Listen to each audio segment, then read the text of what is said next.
दिल्ली में 2019 में पश्चिमी दिल्ली में 13,500 वोट पड़ गए बीएसपी पे। तो आप किस आधार पर यानी कह रहे हो जमानत भी नहीं बचा पाए थे अब दिल्ली? देखिए बहुत चीजें, किसी जमाने में बीजेपी की 2 सीटें होती थी, आज वो 303 400 पार की बात करती है। किस आधार पर कहती थी वो? आधार कोई होता राजनीति में कोई आधार नहीं होता है। जनता जिस कांग्रेस को लोग कहते थे कि कांग्रेस से कुत्ता भी खड़ा होता है वो भी जीत जाता है, वही कांग्रेस 77 में जनता ने बिना कहे सबको हरा के कांग्रेस को वापस भेज दिया था, और वही कांग्रेस 80 पलटवार करके थम्पिंग मेजॉरिटी में वापस आ गई। तो राजनीति में ये कहना असंभव है कि हमारा पिछला क्या था और आगे क्या होगा। भ्रष्टाचारी बने नेता केजरीवाल है जिसने बसपा का वोट छीन लिया और आज कांग्रेस के साथ गठबंधन में चुनाव लड़ रहा है, तो आप क्या समझते हैं कि बसपा अपना वोट बैंक वापस ले पाएगी? बिल्कुल बिल्कुल। देखिए बहुजन समाज पार्टी का वोट कोई छीन नहीं सकता। बहुजन समाज पार्टी के हमारे मतदाताओं को गुमराह करके वोट चला गया था, और उस गुमराहियत को रोकने का काम बहुजन समाज पार्टी के ईमानदार निष्ठावान कार्यकर्ताओं की जिम्मेदारी है। और पिछले साल जब से इस झटका मतलब जिस तरह से वोट परसेंटेज हमारा घटा, हमारे कार्यकर्ताओं ने मेहनत के साथ लोगों को समझाने और उसका काम कैडर लेकर के करने का काम किया है। हमें पूरी उम्मीद नहीं, 100% का भरोसा है कि हमारा वोट फिर से लौट करके वापस आए। सर सवाल ये भी है दिल्ली प्रदेश कमेटी जो कमजोर है उसी तरह मीडिया सेल भी कमजोर है, कैसे लड़ पाएगी चुनाव? ये आपने कैसे कहा दिल्ली में प्रदेश कमेटी कमजोर है हमारी? कैसे कह रहे हैं आप?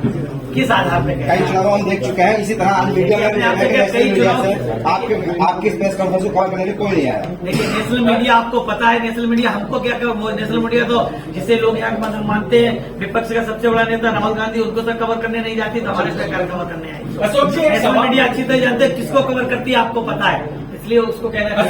सबसे बड़ा सवाल ये है, तो कोई सवाल इसलिए नहीं उठाना चाहते हैं क्योंकि मीडिया आप लोग जानते हैं कि मीडिया एक चौथा स्तंभ होती है। ईमानदारी से अगर काम करे तो देश में सत्ता परिवर्तन बहुत बड़ा आसानी होगी। अशोक जी, एक सबसे बड़ा सवाल है कि देश की सबसे बड़ी तीसरे नंबर की जो पार्टी है बहुजन समाज पार्टी, उसने दिल्ली में सीट बंटवारे में इतना लेट क्यों किया? क्योंकि जब सभी पार्टी के जो कैंडिडेट हैं सभी प्रचार में मैदान में उतर चुके हैं, और आप पीछे से क्यों आ रहे हैं? क्योंकि कैसे फाइट में आप बड़ी विडंबना है प्रश्न की। लोग कहते हैं पहले बीएसपी डिक्लेयर कर दी है तो बीएसपी बड़ी जल्दी डिक्लेयर कर देती है और देखती भी नहीं किसके क्या करती है। और बीएसपी सोच समझ के कार्यकर्ताओं की मंशा जान करके डिक्लेयर कर रही है आसानी से कि मजबूत हो प्रत्याशी और ना बैठने वाला, ना बिकने वाला, अच्छा चुनाव लड़ने वाला प्रत्याशी हो। तब आप कह रहे हैं देर से क्यों कर रही है? प्रचार का टाइम नहीं बचा ना ज्यादा। देखिए बहुजन समाज पार्टी पूरे साल प्रचार करती है। बहुजन समाज पार्टी छोटी छोटी मीटिंगों के माध्यम से, कैडर के माध्यम से प्रचार करती रहती है। सिर्फ ये बताने का काम करती है कि हमारा चुनाव निशान आती है और उसका झंडा नीला है। तो नीला निशान बताने का काम पूरे 5 साल करती है।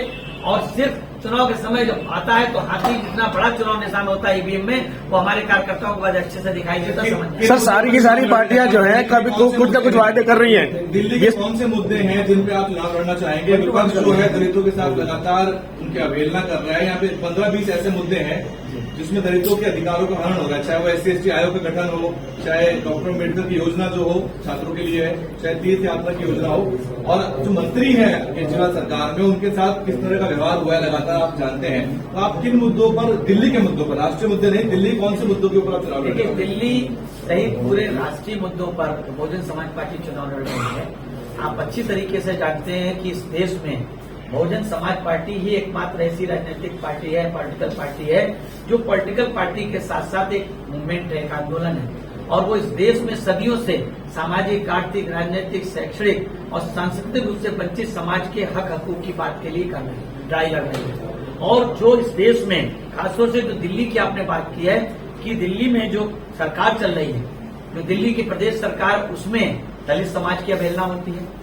उसमें कहने को वो स्कूल और मोहल्ला क्लिनिक की बात करते हैं, लेकिन उनके जाकर के आप देखिए उनमें पोस्टिंग को लेकर के और बाकी लोगों को सुविधाएं देने से लेकर के उसमें भी SC/ST, OBC और माइनॉरिटी के लोगों की अवहेलना होती है। यही सरकार है जिसकी सरकार बनने के बाद जिसे बड़े पैमाने पे माइनॉरिटी ने वोट दिया था, SC के समाज के लोगों ने, बैकवर्ड समाज लोगों ने वोट देकर के थम्पिंग मेजॉरिटी में आम आदमी पार्टी की सरकार बनाई थी। लेकिन कितने दिनों के बाद दिल्ली प्रदेश में बड़ा दंगा हुआ, कितने लोग हताहत हुए, कौन लोग हुए उसमें? दलित और मुस्लिम अल्पसंख्यकों के अलावा कौन उसमें हताहत हुआ?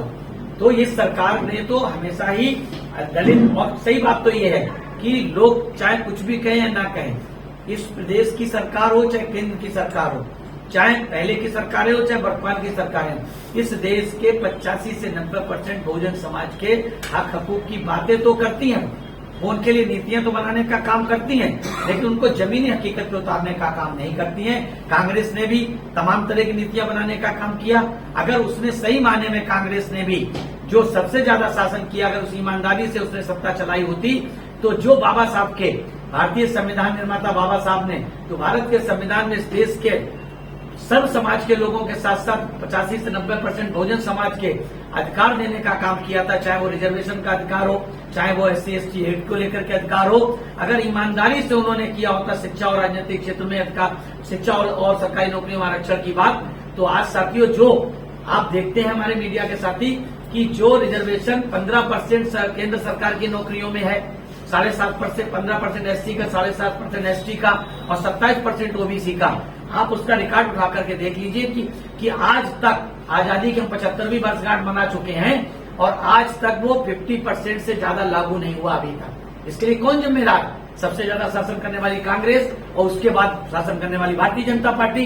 और दिल्ली में जो बैकलॉग है, दिल्ली में SC/ST के ऊपर जो अन्याय अत्याचार और दिल्ली में इस सरकार के रहते तमाम और घटनाएं घटी हैं, उसके लिए कौन जिम्मेदार? मंत्रियों के साथ आंदोलन क्यों नहीं करते? अभी आपके आंदोलन नहीं दिखते। पिछले 5 सालों में सर जंतर मंतर पे कब पहुंचे आप? आपने कब आंदोलन किया? सफाई कर्मी मरे, सीवर कर्मचारी मरे, कॉन्ट्रैक्ट कर्मी जो है उनकी नौकरी खतरे में है, ट्रैफिक मार्शल है, तो यहाँ पे लाखों लोग हैं जो जिनका आपको वोट चाहिए, सफाई आप उनके आंदोलन नहीं करते? नहीं, सफाई कर्मियों के जो मैं धरना प्रदर्शन था उस पर मैं खुद भी गया, आपको किसी ने गलत बताया। जंतर मंतर आखिरी बार सर कब जाना? नई बात नहीं है, नई बात जंतर मंतर पे और उस पर बैठने के लिए बहुजन समाज पार्टी की आदरणीय बहन नेता आदरणीय बहन जी ने बहुत स्पष्ट रूप से लंबे समय तक इसका बहुत डीपली अध्ययन करने के बाद, जब हमने 2 अप्रैल के चुनाव को, 2 अप्रैल की घटना को लेकर के, 2 अप्रैल में जो धरना प्रदर्शन हुआ था SC/ST एक्ट को लेकर पूरे देश में, उसमें BSP ने सबसे ज्यादा बढ़ चढ़ के हिस्सा लिया था। और पूरे देश का इतिहास उठाकर देख लीजिए, कश्मीर से लेकर कन्याकुमारी तक का, वहां पे, या फिर आप इधर पोरबंदर से लेके और बंगाल तक का उठा के देख लें इतिहास आपके, तो मैं आपको एक बात बताना चाहता हूँ, सबसे ज्यादा उस पर एट्रोसिटी जो उनके ऊपर हुई है, एक केस लगे हैं वो SC/ST BSP के वर्कर्स के ऊपर लगे, खासतौर से धरना प्रदर्शन तो सब लोगों ने उसमें सहयोग किया था, लेकिन सबसे ज्यादा उत्तर प्रदेश में देख लीजिए, चाहे जहां सब बहुजन समाज पार्टी के कार्यकर्ताओं को मध्य प्रदेश में, राजस्थान में, कर्नाटका में, तमिलनाडु में, हम जहां, मैं तो कम से कम बंगाल में सबसे ज्यादा किस पे धरना प्रदर्शन में केस लगे? बहुजन समाज पार्टी के कार्यकर्ताओं पे। तो मैं आपको बताना चाहता हूँ, सुन लीजिए, पूरी बात खत्म हो जाए कहिएगा।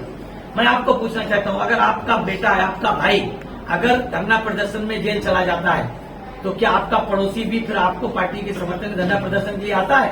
इसलिए नहीं आता। अपराध है? नहीं, अपराध नहीं है, लेकिन हम धरना प्रदर्शन की जगह दूसरा तरीका अपनाते हैं ना।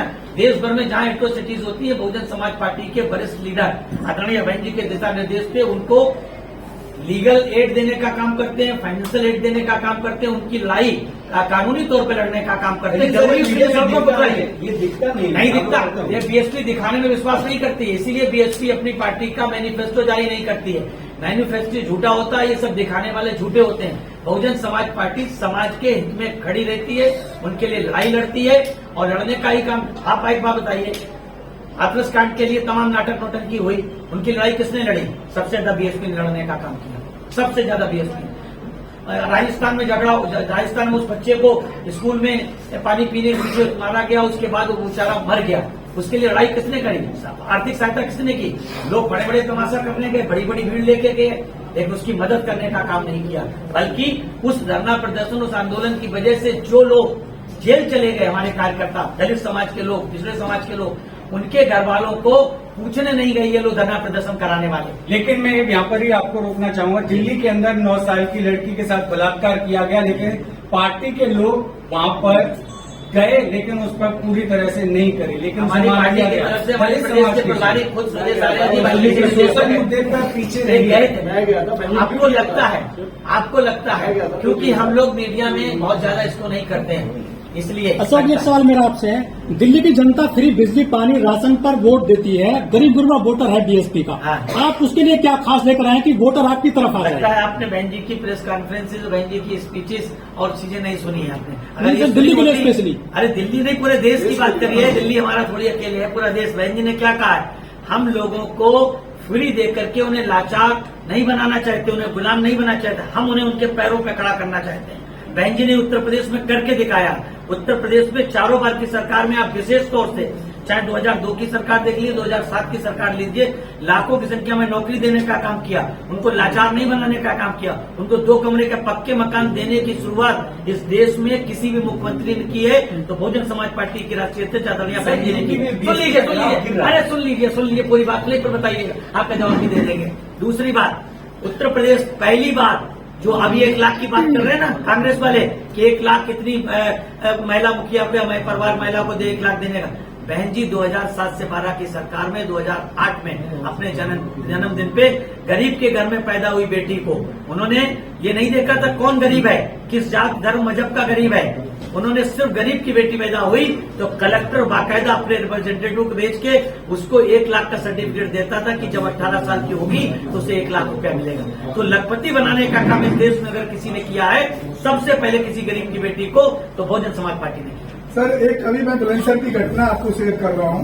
बुलंदशहर में गिरीश जाटव इलेक्शन लड़ रहे हैं, वहां पर भाजपा के कुछ जो अपना शेड्यूल कास्ट बाहुल क्षेत्र था कोई गाँव, वहां पर वो उनको फोर्स कर रहे थे कि आप उसको समर्थन करिए बीजेपी को। तो वहां एक लड़के ने सीधा उनको साफ मना कर दिया और उस लड़के को भाजपा के गुंडों द्वारा, क्रिमिनल लोगों द्वारा बदतमीजी की गई, उसका सर फूट दिया गया। गिरीश जाटव की अभी तक मुलाकात नहीं हो पाई। ऐसे कैंडिडेट पे साथ में हमारे समाज के लोग कब तक काम चलिए, मेरे संज्ञान में नहीं, आपने मेरे संज्ञान डाला, मैं आज ही बात और वो अभी मेरे से हेल्प मांग रहे हैं। आज मुझे नंबर दे दीजिए अभी इसका मुझे, मैं उसको बात करूंगा और मैं बात करके होगा उनको बता दिल्ली के मुद्दे पर ही बात करना चाहता हूँ।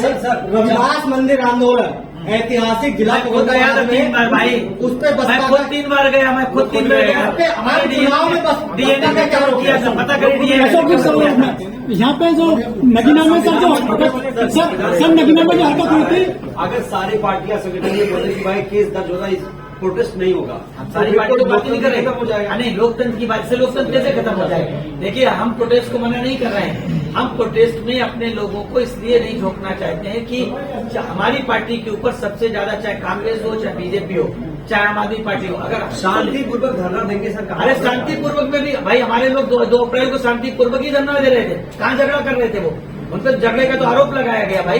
लेकिन फिर सर नगीना में सर इसका सलूशन नहीं करेंगे, सोल्यूशन बताइए। इसका सलूशन भारत के संविधान निर्माता, दुनिया के महानतम विद्वान, राष्ट्र रत्न कहना चाहिए ना, विश्व रत्न बाबा साहब डॉक्टर भीमराव अम्बेडकर ने भारत के संविधान बनाने के साथ साथ उसमें बराबर के वोट का अधिकार दिया और ये कहा कि political power is master key with which we can open any law, इधर सोशल, इकोनॉमिकल और कल्चरल। सर आप सत्ता की राजनीतिक कुर्किल्ली को प्राप्त कर लीजिए, इन सारी चीजों का सलूशन हो जाएगा। उत्तर प्रदेश में हमारी चारों बार की सरकार देख लीजिए, 1.5 लाख गुंडे, 1,45,000 गुंडों माफियाओं को जेल भेजने का काम बहन जी ने किया था। 4 बार की सरकार में कभी भी सांप्रदायिक दंगा नहीं हुआ उत्तर प्रदेश में, सबकी सरकारों में हुआ, उत्तर प्रदेश सहित तमाम राज्यों में हुआ। सिर्फ सत्ता प्राप्ति इसका सिर्फ सलूशन है। सर नगीना में जिस तरह से असामाजिक तत्वों ने पट्टा पहनाया था जबरदस्ती, दिल्ली में कैसे रोकेगा उन लोगों को? देखिए, दिल्ली में देखिए, हम लोग रोकने में सब चीज, सर काम बहुजन समाज पार्टी का कार्यकर्ता हर कार्यक्रम हर काम में सक्षम है। संख्या ज्यादा होगी यहाँ पर? अरे सब हर कार्यक्रम पूरे देश में सक्षम है। हम लोग सिर्फ और सिर्फ बहन जी के दिशा निर्देश पर शांतिपूर्वक अपने चुनाव को संकल्प से संपन्न कराना चाहते हैं। लोग चाहते हैं कि विवाद हो ताकि बहुजन समाज पार्टी का नुकसान हो। जी, चुनावी माहौल में हर पार्टी जो है कुछ न कुछ वायदे कर रही है, आपकी तरफ से क्या वायदे हैं?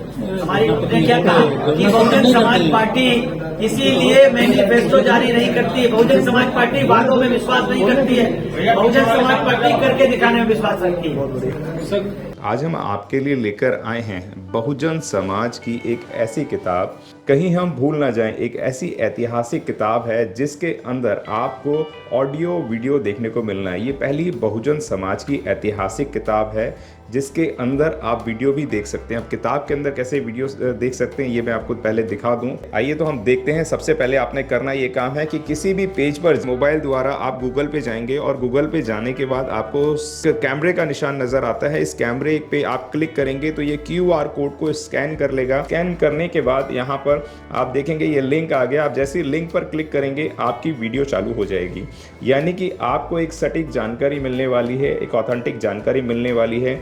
बहुजन समाज की पहली ऐतिहासिक किताब है जिसके अंदर आपको तमाम महापुरुषों की जानकारी मिलने वाली है। आप इस किताब में देख पाएंगे तथागत सम्यक बुद्ध जिनकी पूरी जीवनी आपको मिलने वाली है, महान सम्राट अशोक जिनका जीवनी आपको इसके अंदर पूरी मिलने वाली है, संत कबीर दास, संत शिरोमणि गुरु रविदास, सम्राट मीर भोज जिन्होंने इतिहास रचने का काम किया, गुरु घासीदास बाबा, वीरांगना झलकारी बाई, वीरांगना उदा देवी पासी, नागेली वीरांगना की कहानी, एकलव्य जिसका अंगूठा काट लिया था धोखे से, चोखा मेला हरिचंद ठाकुर, ज्ञानदीप छत्रपति शाहूजी महाराज, बिरसा मुंडा, ज्योतिबा फूले, माता सावित्रीबाई फूले, फातिमा शेख, E.V. रामास्वामी, स्वामी अच्युतानंद, बाबा साहब डॉक्टर B.R. अम्बेडकर जिनका मूल ग्रंथ आपको इसमें छोटी सी किताब में मिलने वाला है। आप ऑडियो भी देख सकते हैं, वीडियो भी देख सकते हैं। माता रमाबाई, मोतिया रावण कंगाली, सरदार उधम सिंह, ललई सिंह यादव, दशरथ मांझी, शिव दयाल सिंह चौरसिया, कपूरी ठाकुर, भवरी देवी, मान्यवर काशीराम साहब जिन्होंने इतिहास को दोबारा दोहराने का काम किया था, वीरांगना फूलन देवी, बहन कुमारी मायावती, संकल्प भूमि और पूना पैक्ट। बहुजन समाज का एक मूल ग्रंथ यह आपके पास आ गया है और आप इसको बिल्कुल भी देरी ना करें। तो साथियों, अगर आप ये किताब मंगाना चाहते हैं तो डिस्क्रिप्शन बॉक्स में जो आप नंबर देख रहे हैं इस नंबर पर आप हमें अपना ऑर्डर बुक करा सकते हैं। कितनी किताब आपको चाहिए